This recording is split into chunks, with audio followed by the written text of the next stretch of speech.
Today's lesson is Director John M. Chu, Crazy Rich in Inspiration.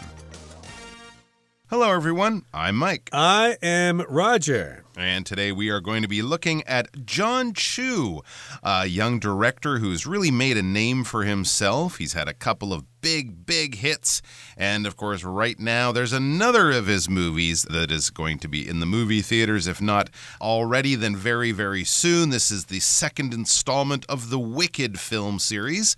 The first one came out at this same time last year.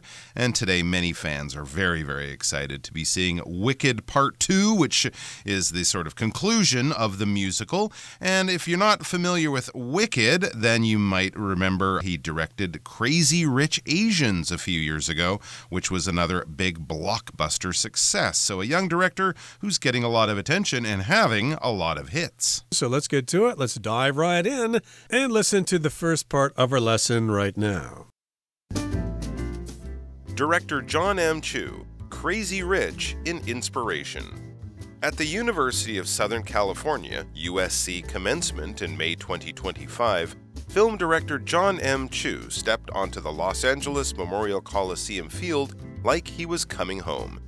It feels good to be back, he began with a smile. He was there to deliver the commencement speech in front of 35,000 people. It was a full-circle moment for Chu, who studied film at USC. 大家好，标题中介绍名词 inspiration， 意思是灵感或是激发灵感的人或事物。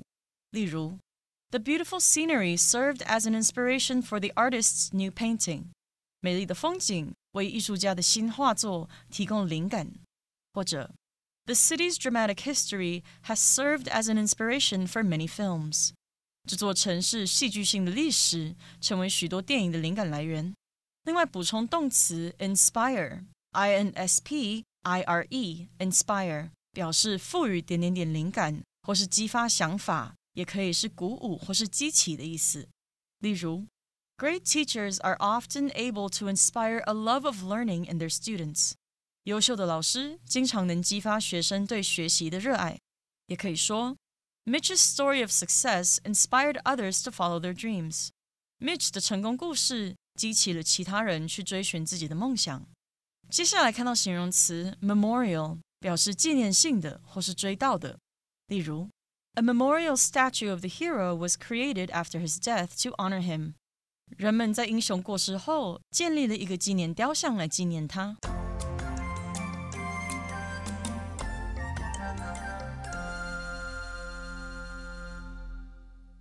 All right, before we get into the first paragraph, let's look at that title one more time. We have the position or the role that this person fills. He's a director. The name, and he's Crazy Rich in Inspiration. Of course, Crazy Rich Asians was the novel and the movie that was a big hit for him. And inspiration is something that many artists would be looking for. It's where ideas come from. If you have inspiration, you have that burst of creativity, that new idea that, hey, I've got it. I know what I'm going to do. And it sort of arrives almost by magic into your brain. So any artist who's painting something or writing a song or telling a story, they probably had the seed of an idea, the kernel of an idea that kind of came to them.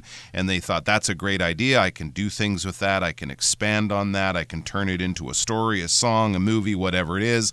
But it's kind of that first idea, that first little seed of creativity. So he is crazy rich in creativity and inspiration. And then as we begin the article, it says, at the University of Southern California, USC commencement in May 2025, film director John M. Chu stepped onto the Los Angeles Memorial Coliseum field like he was coming home. Wow, this is a kind of a nice way to kind of set the scene here. We can imagine a beautiful California day in May of this past year, and this is the commencement for this university class of 2025. A commencement is kind of like a graduation graduation ceremony. It is kind of that time when many of the students will go there. They'll collect their diploma. You wear that robe and that hat, and there might be a speech. And often at these big universities in America and other places, they might invite a celebrity, a famous person, a politician, someone who graduated from that school, someone who's just interesting to people,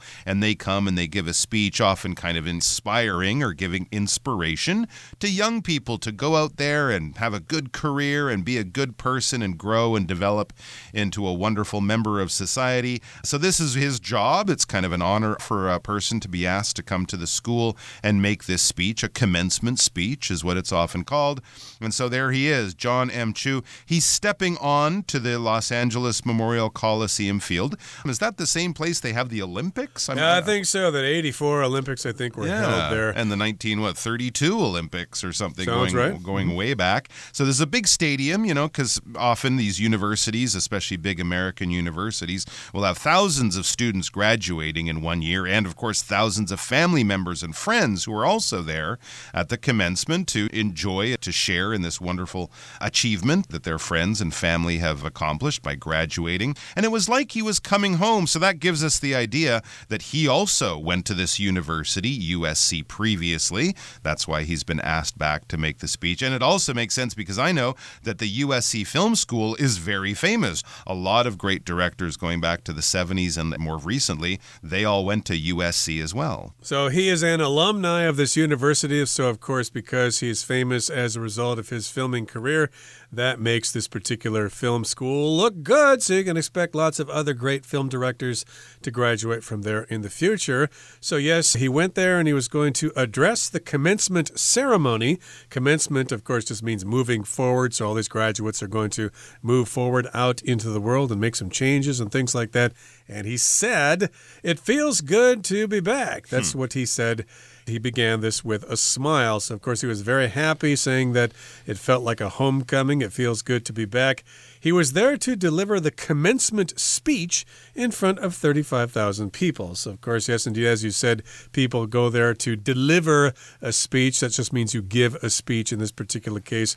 And it was a full circle moment for Chu, who studied film at USC. So if it's full circle, that means he started someplace, he went around a circuit, and then came right back to the beginning again. There he is, back at the school that he studied at before he became a big success.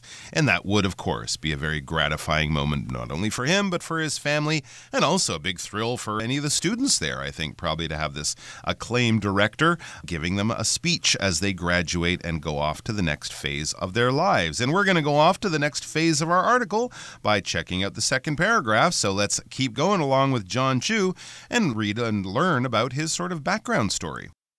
The director behind movies such as Crazy Rich Asians and Wicked reflected on his school days before taking their graduating class on a journey back to the beginning of his story. The son of immigrants from Taiwan and China, respectively, Chu credits his parents for his love of movies and strong work ethic. They ran a Chinese restaurant in Los Altos, California, and always had movies playing in the house. Films like The Wizard of Oz inspired Chu, and he began experimenting with a camcorder as a boy. One of his videos even made his parents tear up. It was a key moment for him, the moment he discovered the power of storytelling. 第二部分看到动词 reflect， 它的意思是回顾、深思、反思，也可以是反应或是反射的意思。例如 Julie's many achievements reflect her hard work over the years. Julie 的许多成就反映了她多年的努力。再来介绍名词 immigrant， 指外来移民。例如 As an immigrant, Philip faced many challenges adapting to a new culture. 作为一名移民 Philip 在适应新文化时面临了许多挑战。或是 The neighborhood welcomed each immigrant with open arms and shared cultural exchanges. 这个住宅区热情地欢迎每一位移民，并进行文化交流。下一个看到副词 respectively， 意思是分别的或是各自的。例如 Dan and Brian respectively scored 1 and 3 points in our first game. Dan 和 Brian 在我们第一场比赛里分别得到1分和3分。或是 Helen's two daughters graduated from the same school in 1991 and 1995 respectively. Helen 的两个女儿分别在1991年和1995年从同一间学校毕业。继续看到名词 ethic 表示伦理或是道德规范，我们可以说Claire has a strong work ethic and always completes her tasks on time. Claire 有强烈的职业道德，总是准时完成任务。又或者说 The medical team followed strict professional ethics. 这个医疗团队遵守严格的专业伦理。最后看到 wizard 这个名词，意思是巫师。例如 This book is about a wizard who can control the weather. 这本书是在讲一个能够掌控天气的巫师。再看一个例子Harry Potter didn't know that he was a wizard until his 11th birthday. 哈利波特在11岁生日之前都不知道自己是巫师。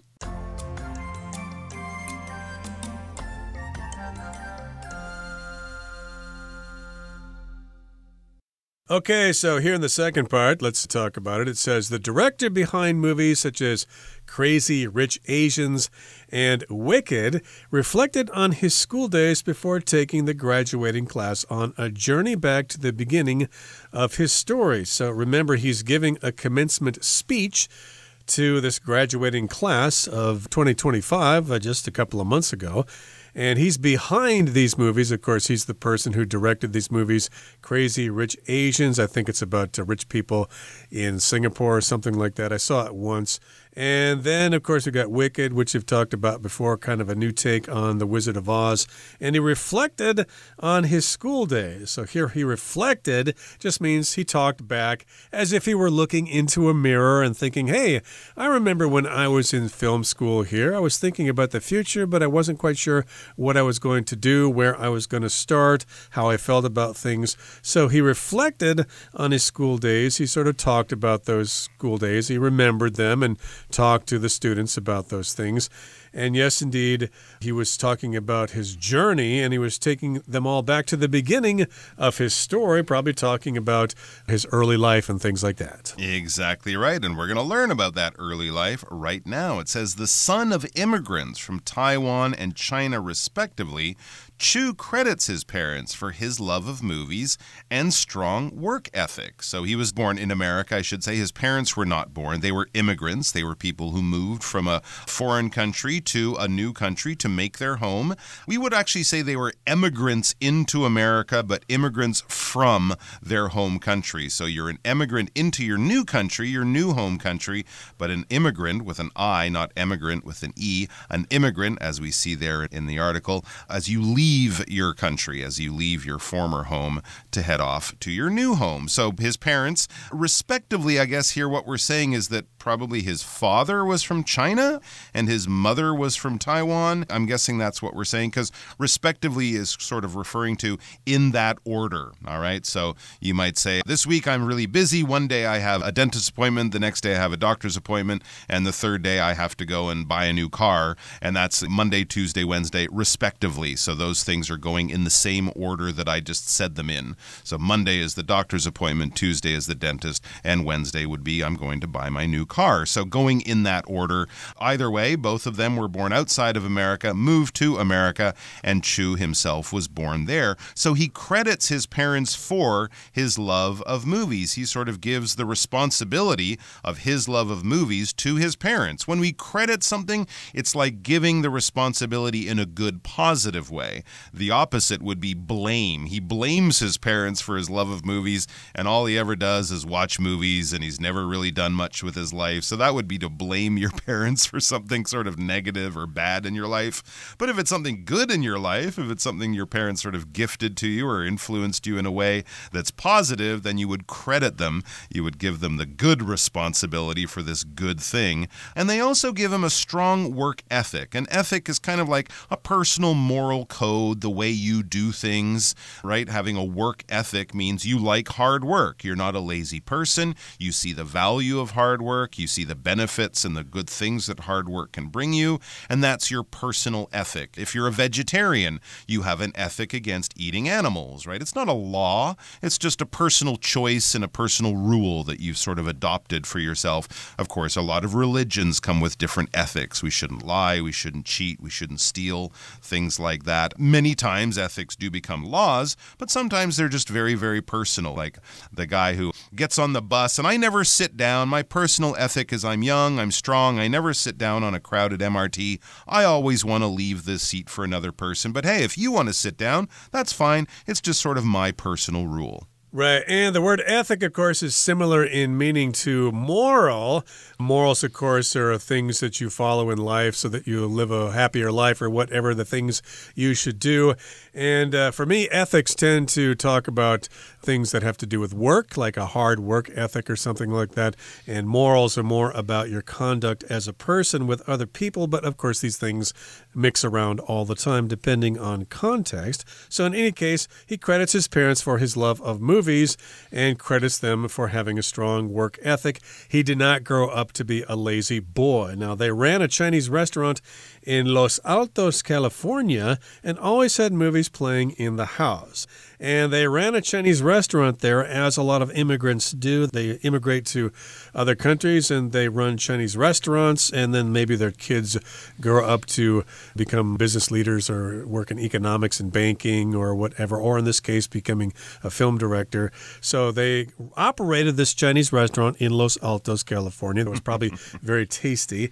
And, of course, they always had movies playing in the house. Okay, I guess that's in the house at home, so they probably watched a lot of HBO or Cinemax or went down to Blockbuster to rent videos or whatever. And films like The Wizard of Oz inspired Chu, and he began experimenting with a camcorder as a boy. So The Wizard of Oz is a movie that came out, in 1939 or something like that, starring Judy Garland and Ray Bolger and Margaret Hamilton and all sorts of other people. It was quite influential, at least in American culture, and so he was inspired by that movie, and he also had a camcorder when he was a boy. That's kind of like an early video camera. Exactly right. So he was making home movies as a kid and probably taking it quite seriously. And this is very interesting. One of his videos even made his parents tear up. Wow, as an artist, even as a young artist, you might kind of feel like, ooh, now I did something really good. I made this little movie, a little home movie that he made with his friends or whatever, with his dolls as the actors, who knows what it was. But whatever it was, it caused an emotional reaction from his parents. They started to cry. If you tear up, that means you're getting quite emotional. It doesn't mean you're actually crying yet. It just means that the tears are coming, that you're going to start crying very soon.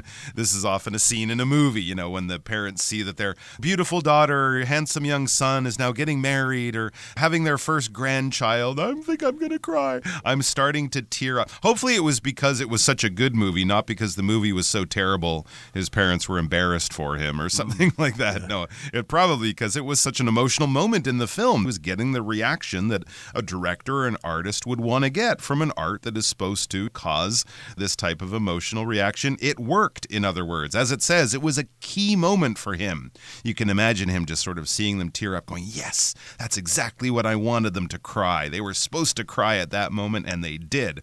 That was good work. And it's the moment, he said, he discovered the power of storytelling. It really is a very affirming experience and gives them a lot of confidence that what they're doing is working and they're actually not bad at it. So good for him. So that brings us to the end of the second paragraph. We have a short little paragraph as we sort of catch up with John M. Chu back at USC Film School. Let's read that right now. Fast forward to USC Film School, where Chu became a standout, winning several awards and attracting Hollywood's attention.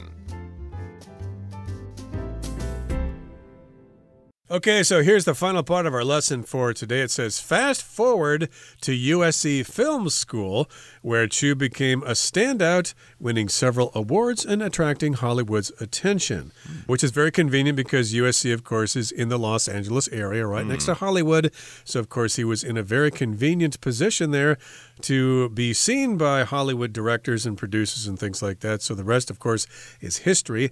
And if we're talking about something in the past and we want to come to the present, we often say fast forward to something, which is kind of interesting because, as we used to listen to videotapes or cassette tapes and we wanted to skip a song or something, we would press the fast forward button. We would have to wait a few minutes or a few seconds before the tape wound up so we could get to the next song or whatever. So yeah, we're moving forward in the tape here. And we've got rewind also, play, pause, etc. I'm sure you're all familiar with those terms. But yes, we're talking about USC Film School. Years later, after making that video that made his parents tear up, he became a standout. Okay, if you're a standout, that means you're exceptional.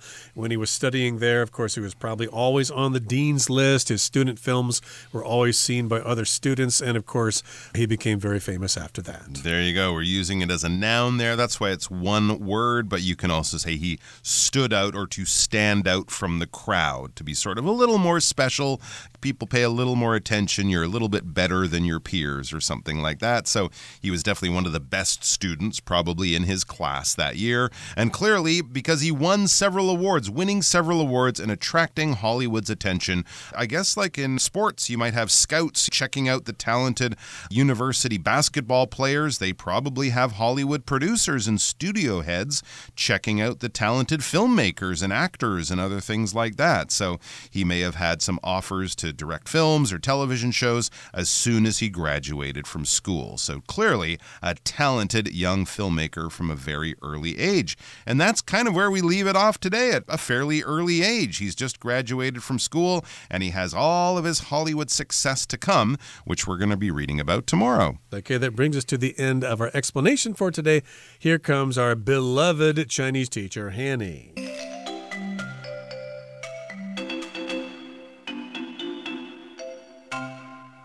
各位同学大家好，我是 Hanny。 我们来看今天的文法重点。课文第二部分提到，导演朱浩伟将他对电影的热爱和敬业态度归功于父母。他们在加州洛沙托斯经营一家中餐馆，家里总是播放着电影。文中用 had movies playing 来表达播放着电影。那我们这边就来介绍一下 have 加受词加受词补语的用法。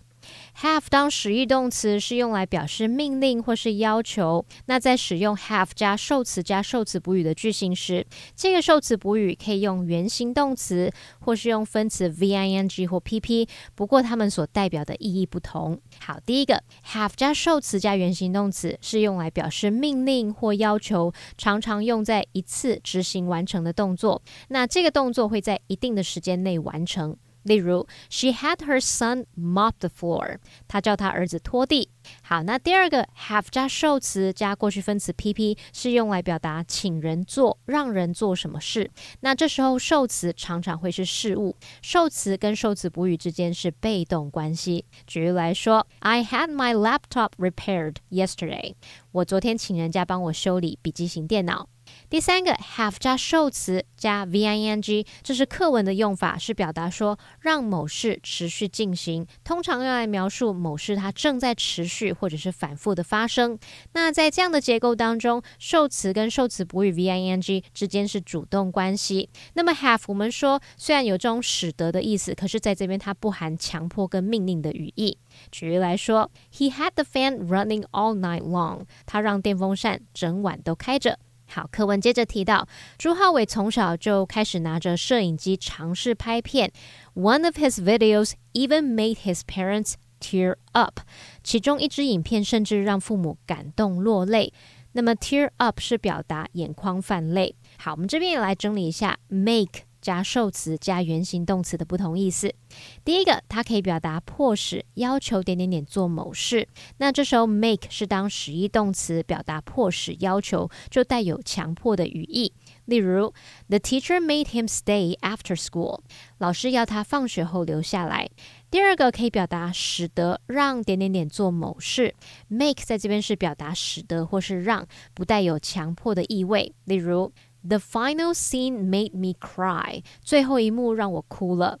好，补充一下 make 加受词加 PP 则可以表达让某事物被怎么样，这里的受词是事物，那么受词跟受词补语之间是被动关系。像如果要鼓吹大家出来投票时，也许会说 Now is the time to make our voices heard. 现在正是让我们的声音被听见的时候，那也就是鼓励人们出门投票来表达自己的声音。好，那以上是今天重点整理，我们来回顾今天单字吧。Inspiration. Some fashion designers take inspiration for their work from colors found in nature. Memorial. The town will hold a memorial service next week for the victims of the fire. Reflect. After his lunch with Eleanor, Nigel took some time to reflect on what she had said. Immigrant. Gia's grandparents were immigrants who moved to the U.S. from Italy in the 1970s. Ethic. In general, employers hope to find employees with strong work ethics. Wizard. In the story, the old wizard casts a spell to protect the village from the dragon.